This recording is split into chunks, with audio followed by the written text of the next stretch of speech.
بسم اللہ الرحمن الرحیم۔ بینک سے قرضہ لے کے قربانی کرنا، پہلی بات تو یہ کہ بینک جتنے بھی ہیں وہ سود کا کام کرتے ہیں، پیچھے سے ان کا ٹوٹل 100% جو سسٹم ہے وہ سود کا ہے۔ آگے وہ ایک کھڑکی پر اسلام لکھ دیتے ہیں اور کچھ لوگ اس پہ فتویٰ بھی دے دیتے ہیں،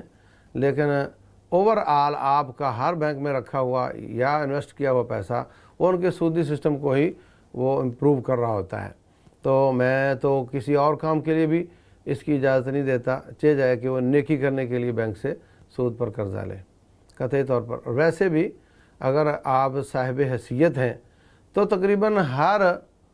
ہر سیٹھ مقروض بھی ہوتا ہے، تقریباً میٹرو کا مالک ہے، بہت بڑا اسٹور ہے مثلا، یا آپ کے ہاں امتیاز بڑا معروف ہے، تو وہ بہت بڑا کروڑپتی آدمی ہے مگر مقروض ہے، اکثر چیزیں لوگوں کی رکھی ہوئی ہیں اس کے پاس، وہ ان کے اس وجہ سے مقروض بھی ہے۔ تو ہم یہ نہیں کہتے کہ مقروض قربانی نہ کرے، لیکن ہم یہ کہتے ہیں کہ جو غریب آدمی وہ قرضہ لے کے کرے گا اور وہ بعد میں ادا کرنا مشکل ہو جائے گا، وہ اپنے آپ کو مصیبت میں نہ ڈالے۔ اور جس کے پاس پیسہ فوری نہیں ہے، کمیٹی آ رہی ہے، بی سی ڈلی ہوئی ہے، آ رہے ہیں پیسے یا کہیں سے آنے کی امید ہے، تو وہ اگر عارضی طور پہ قرضہ لے کر لیتا ہے تو انشاءاللہ کوئی حرج کی بات نہیں ہے، لیکن بینکوں سے نہیں لینا۔